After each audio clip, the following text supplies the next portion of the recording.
The Battle of Megiddo was fought between Egyptian forces under the command of Pharaoh Thutmose III and a large rebellious coalition of Canaanite, the vassal states led by the king of Kadesh. It is the first battle to have been recorded in what is accepted as relatively reliable detail. Megiddo is also the first recorded use of the composite bow and the first body count. All details of the battle come from Egyptian sources, primarily the hieroglyphic writings on the Hall of Annals in the Temple of Amun-Re at Karnak, Thebes, by the military scribe Tjaneni. The ancient Egyptian account gives the date of the battle as the 21st day of the first month of the third season, of year 23 of the reign of Thutmose III. It has been claimed that this was April 16, 1457 BC according to the Middle Chronology, although other publications place the battle in 1482 BC or 1479 BC. The Battle of Megiddo was an Egyptian victory and resulted in a rout of the Canaanite forces, which fled to safety in the city of Megiddo. Their action resulted in the subsequent lengthy siege of Megiddo. By re-establishing Egyptian dominance in the Levant, Thutmose III began a reign in which the Egyptian Empire reached its greatest expanse. Annals of Thutmose III.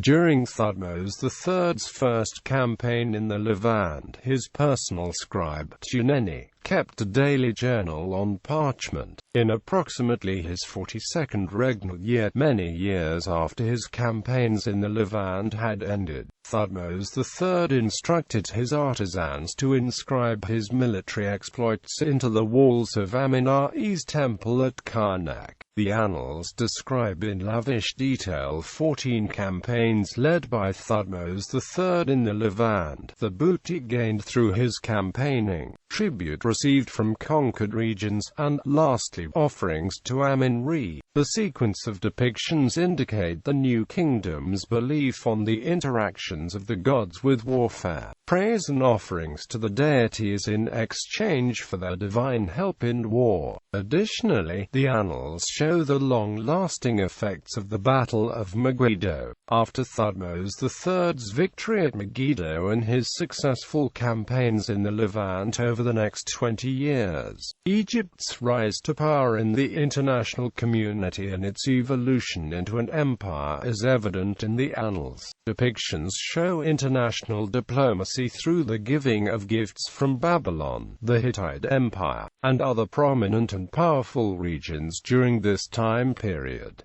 Campaign against the kingdoms of Canaan. Pharaoh Thutmose III began a reign in which the Egyptian Empire reached its greatest expanse by reinforcing the long-standing Egyptian presence in the Levant. After waiting impatiently for the end of his regency by the Egyptian pharaoh Hatshepsut, he immediately responded to a revolt of local rulers near Kadesh in the vicinity of modern-day Syria. As Egyptian buffer provinces in the land of the Amorru along the border with the Hittites attempted to change the vassalage, Thutmose III dealt with the threat personally. The Canaanites are thought to have been allied with the Mitanni and Amorru from the region of the two rivers between the headwaters of the Orients and the Jordan. The driving and main force behind this revolt was the king of Kadesh. The powerful fortress of Kadesh offered protection to him and the city.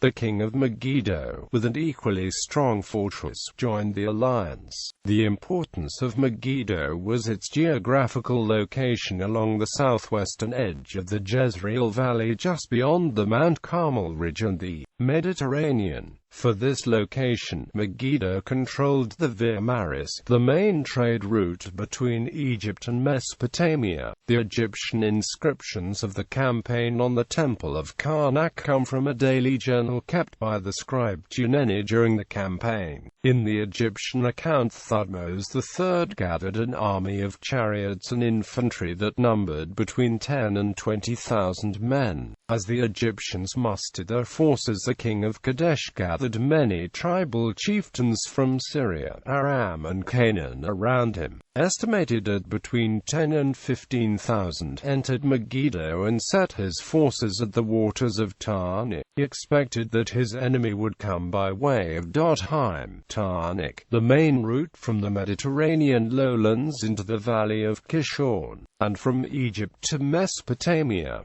The army assembled at the border fortress Yaru and arrived 10 days later at the loyal city of Gaza. After 1 day's rest, it left for the city of Uhem, which was reached after 11 days. Here, Thutmose sent out scouts. To continue north, they had to pass the Mount Carmel ridge. Behind it lay the city and fortress of Megiddo, where the revolting forces had gathered. There were 3 possible routes from Uhem to Megiddo, both the northern route, via Zefti, and the southern route, by way of Karnak, gave safe access to the Jezreel Valley. The middle route, via Aruna, was more direct but risky. It followed a narrow ravine, and the troops could only travel single file. If the enemy waited at the end of the ravine, the Egyptians would risk being cut down piecemeal. The army leaders pleaded with him not to take the difficult road but to take either of the 2 easier roads. Instead, with information from the scouts, Thutmose III decided to take the direct path to Megiddo. He believed that if his generals advised him to take the easy route, then his enemy would assume he would, so he decided to do the unexpected. The king of Kadesh had left large infantry detachments guarding the 2 more likely paths, and virtually ignored Aruna, the narrow mountain pass coming in from the south, ignoring the danger of spreading out his army in the mountains, where leading elements might be subject to enemy ambush in narrow mountain passes, and his main force still far behind in Aruna, unable to come to their aid. Thutmose took the direct route through Wadi Ara. To reduce the risk, Thutmose himself led his men through Aruna, with his infantry and the light cavalry of mounted bowmen, known as HBRW, or the horsemen, going by the side of the mountains, to take out any scouts that might be posted, and leaving the road to the main force of chariots, he moved in quickly. With the city lightly guarded by the enemy, Thutmose led a quick assault, scattered the rebels and entered the valley unopposed. Now, the Egyptian army had a clear path to Megiddo, with large parts of the rebel army far away to the north and south.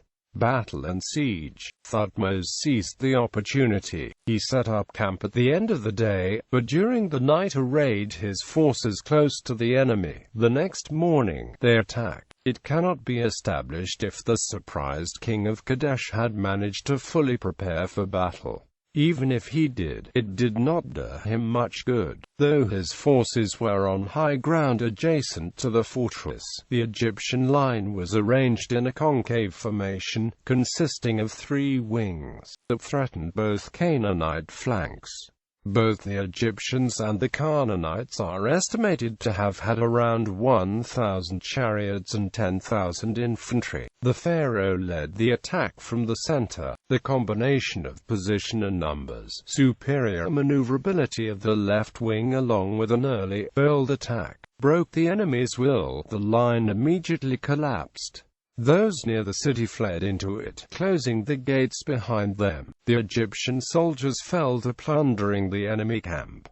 During the plunder they captured 924 chariots and 200 suits of armor. Unfortunately for the Egyptians, during this confusion, the scattered Canaanite forces, including the kings of Kadesh and Megiddo, were able to rejoin the defenders inside the city. Those inside lowered tied together clothing to the men and chariots and pulled them up over the walls. Thus, the opportunity of a quick capture of the city following the battle was lost. The city was besieged for 7 months and the king of Kadesh escaped. Thutmose built a moat on a wooden palisade, eventually forcing its occupants to surrender. At Karnak it is recorded that the victorious army took home 340 prisoners, 2,041 mares, 191 foals, 6 stallions, 924 chariots, 200 suits of armor, 502 bows, 1,929 cattle, 22,500 sheep, and the royal armor, chariot and tent poles of the king of Megiddo. The city and citizens were spared. A number of other cities in the Jezreel Valley were conquered and Egyptian authority in the area was restored. Results: Egypt's realm was expanded by this campaign. As Paul K. Davis wrote, by re-establishing Egyptian dominance in Palestine, Thutmose began a reign in which Egypt reached its greatest expanse as an empire. Thutmose III required from the defeated kings that they each send a son to the Egyptian court. There they received an Egyptian education. When they returned to their homelands, they governed with Egyptian sympathies. Nevertheless, the victory at Megiddo was only the beginning of the pacification of the Levant. Only after several further campaigns, conducted almost annually, was the unrest cooled. One unanticipated result came in the form of the word Armageddon, which took its root from Megiddo's name.